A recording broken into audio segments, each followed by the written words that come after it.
Drake's most recent song was meant to be a return, but it has done the exact opposite. The music is being criticized on the internet for being desperate, lazy, and lacking in inspiration. What exactly, though, made the shame into a complete humiliation? LeBron James with Kendrick Lamar. Only a few hours after the song dropped, Kendrick made fun of Drake's lyrics with a laughing emoji in a mysterious tweet that quoted one of his own lines. It was immediately perceived by fans as a subtle jab. Rekindling their poetic passions conflict, LeBron followed. Kendrick's most recent performance video was reposted by the NBA legend with the remark, "Real ones know. What did I miss?" Drake's latest hit isn't being held back by Iceman, his next album. He is pursuing all of his buddies who betrayed him when he and Kendrick Lamar were at odds. From LeBron James, Travis Scott, and Future, social media quickly made the connection between the two. LeBron, once spotted courtside at Drake performances, suddenly appear to be siding with Kendrick, which feeds rumors that even Drake's famous supporters are turning away. Critics are referring to this as Drake's career's lowest point in recent memory. Even supporters acknowledge that his attempt to regain control of the story has backfired. Since the song lacks the power necessary to compete with Kendrick's current supremacy, despite Drake's continued dominance, cultural trends are changing. Additionally, with Kendrick and LeBron appearing to band together in silent opposition, the message is evident. The throne is not safe anymore. I think it's the largest dog I've ever heard of. Drake recently released a new song called "What Did I Miss?" And the response was pure mayhem. This may be among the most perplexing, unusual, and utterly perplexing tunes he has ever put out. Song, which sounds more like a parody than a performance, disappointed fans who were hoping for a comeback hymn. If you were hoping that he was getting back to his old self, you might want to pass on this one. It lacks focus and is a poetic muddle. The duration of this song is 3 minutes and 14 seconds. But it seems to be a crash lesson in hip-hop on how to not be respected. Drake sounds disengaged rather than like an experienced performer taking back his position right away. It's one of those infrequent releases that gets more apparent the longer it plays.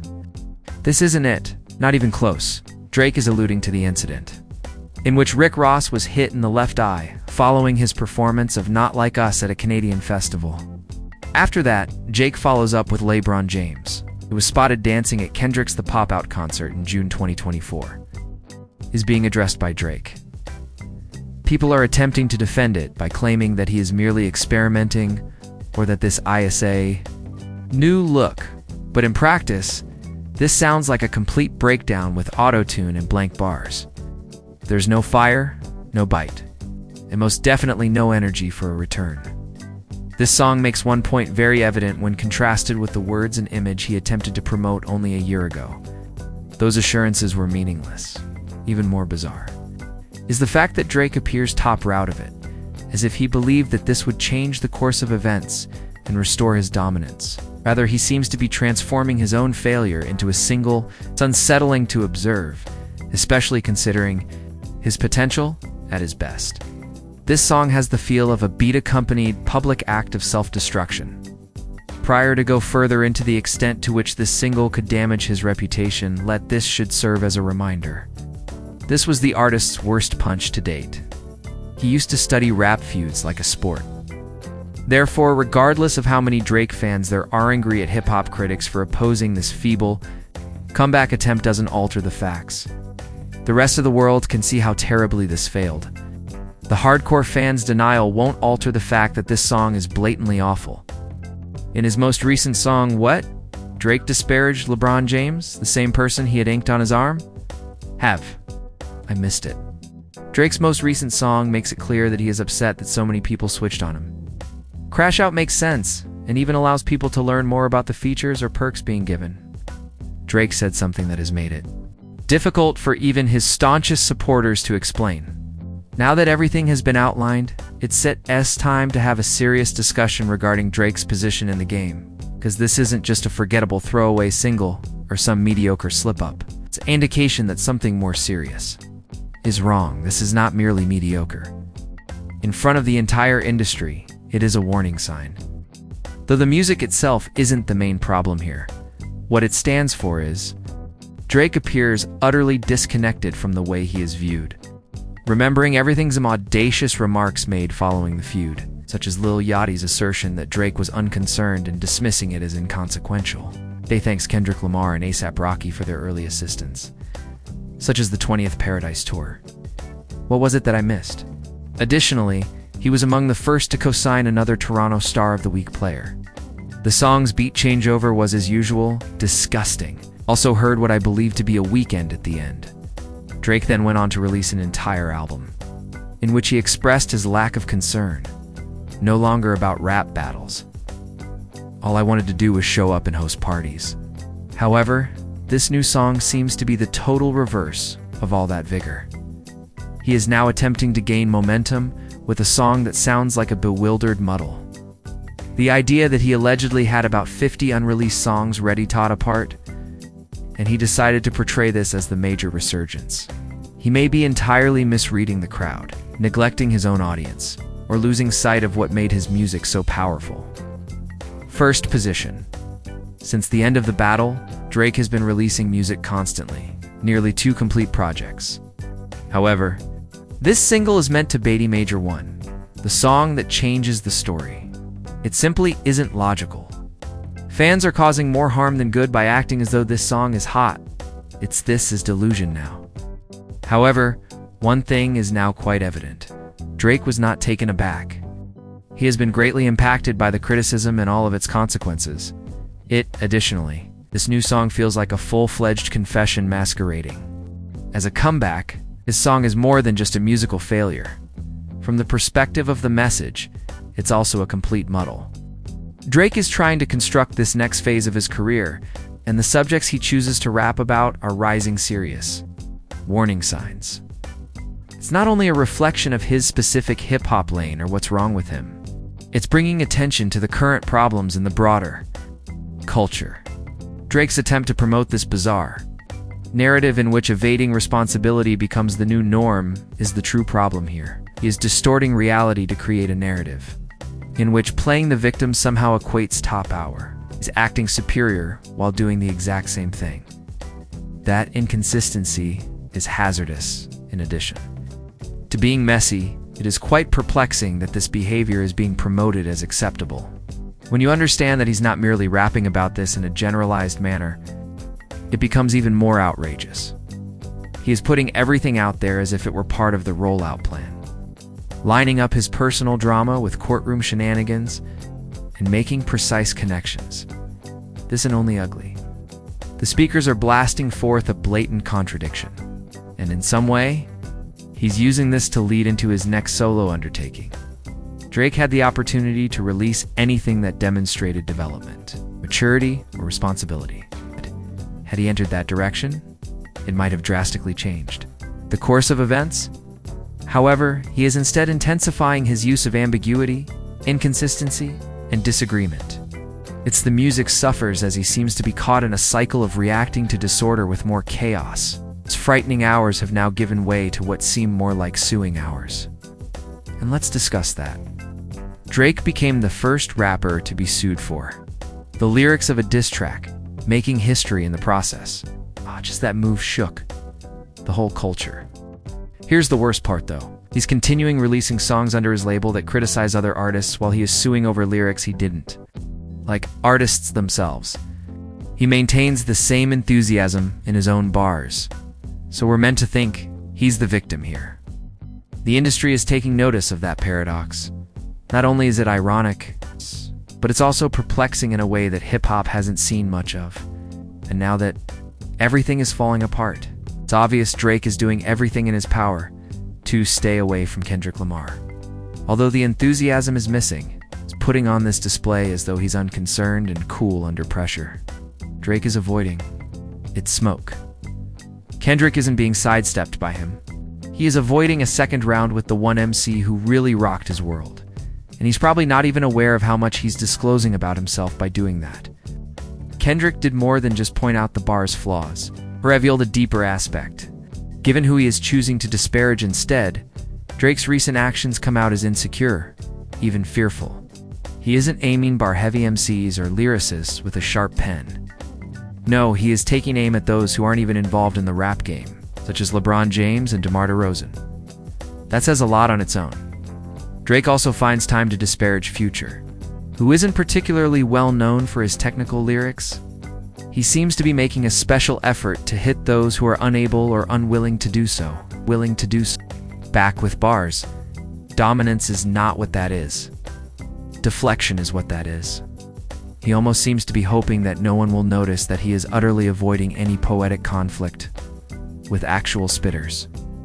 There's no need to examine each bar individually. At this time, the time is not worth it. The illusion Drake is attempting to promote is the greater problem here. Although he has released almost 50 tunes since it began, he is acting as though this is the first time he is addressing all of this drama began. It's not new. It's rehashed annoyance wrapped in a return package. This is an obvious example of artistic delusion. Drake is behaving as though he has earned a new beginning and is making a significant comeback. This isn't that, though. When the audience has a chance, he wants another chance. Already gone.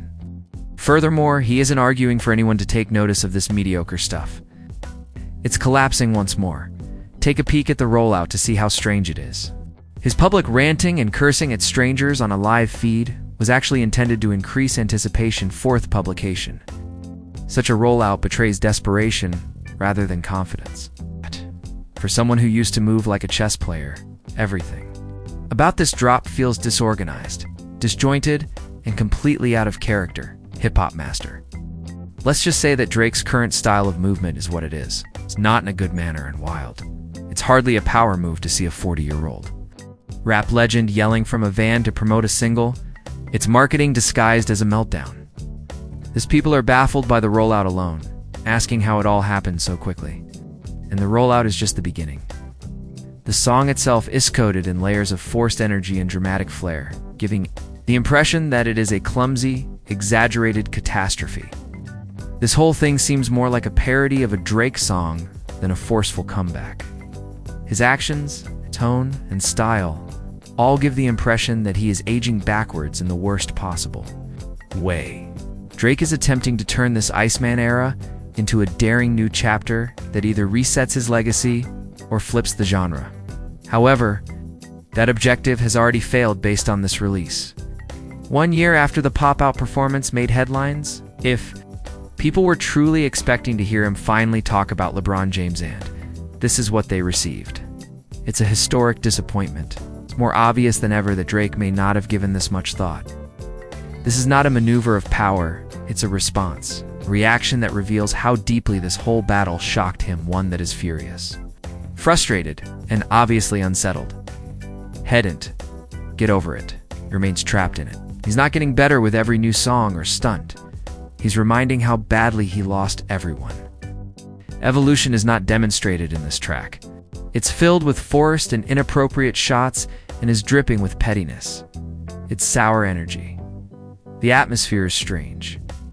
He seems to be using this entire rollout as a way to rant, but he's making it seem like a significant event in his professional life. We're receiving resentment on a beat rather than progress. The worst mistake was releasing this song on July 4th, precisely 1 year earlier. The pop-out concert solidified the moment after Kendrick Lamar's Not Like Us video rocked the culture, rather than waiting for time to pass or returning with strength.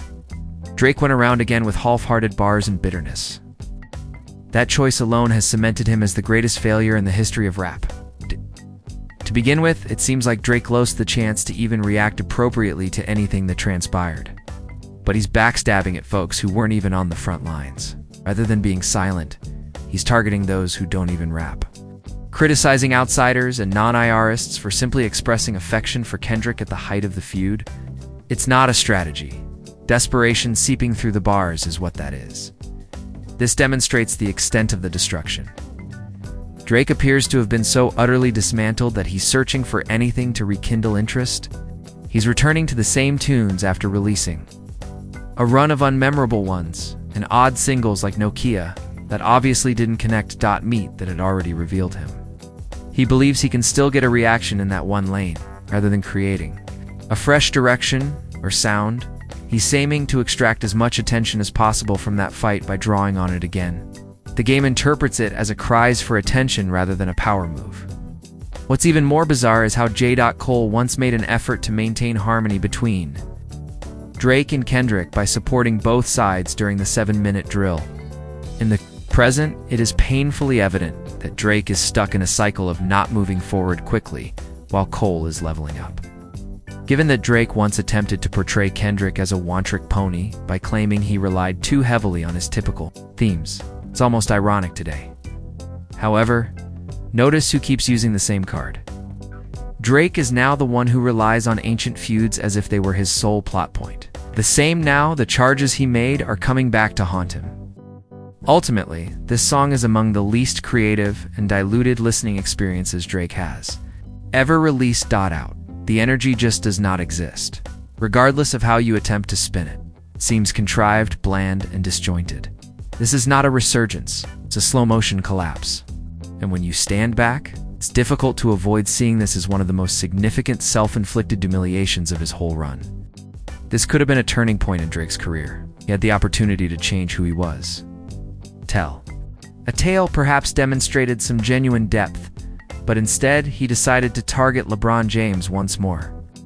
Additionally, there are people that love Kendrick Lamar without even rapping. During one of the most important periods of his career, that is the main focus. He is investing his energies on that. Not to mention the extravagant display. Drake slicing through Theo, attempting to create a moment by playing this song aloud as if it were a victory lap, while blasting samples of the album from a huge truck. He is creating the Iceman, an ice persona, as if it were some fame-o change, yet it lacks a sense of strength. It has a performative quality, an entire act to appear tough without actually being hot with all of these distractions and theatrics. It's beginning to resemble smoke and mirrors rather than music, which in all honesty, folks have had enough. Now, for whom is this even intended? Dedicated. Supporters have had enough of protecting mid. Hip-hop heads have already left, and casual listeners aren't impressed. For a creative, it's desperate, not brave, to release this kind of content at this level when the spotlight is rapidly waning. The machine may still be running on Drake's label, but the cultural respect is eroding, and he had an opening, which is crazy. Even his detractors would have been impressed if he had dropped something sincere and heartfelt. But what we got instead was more wasted potential, more cheap shots, and more pettiness. Even worse is the way Drake spends his time making fun of everyday people who just took pleasure in a concert. Fans are his target. People who came for a hip-hop celebration did not fight him or disparage him. He's aiming for that person, the ones that struck him the hardest. The true lyrical rivals are seldom being mentioned in the meantime. Instead, than concentrating on his craft, Drake seemed to be resentful of the crowd, and that, more than anything else, may be the clearest indication that this phase of his career is about to end. For an artist whose whole persona is based on figures, statistics, and watching even these hysterical outbursts and chaotic releases fail in real time while maintaining his dominance through optics could be the last straw for Drake's ego. When he can't even make sounds during his crashes, it's obvious that the magic may be gone for good. This song doesn't simply fall short. The room seems to have been misinterpreted entirely. There is so little of substance to unpack at this stage that it is difficult to even engage with it critically. It's similar to witnessing someone have a fit. We are all expected to pretend that it has significance. The song isn't the only source of the fatigue. It comes from the full act. It's also worn out, the rollout, the gimmicks, the lack of progress.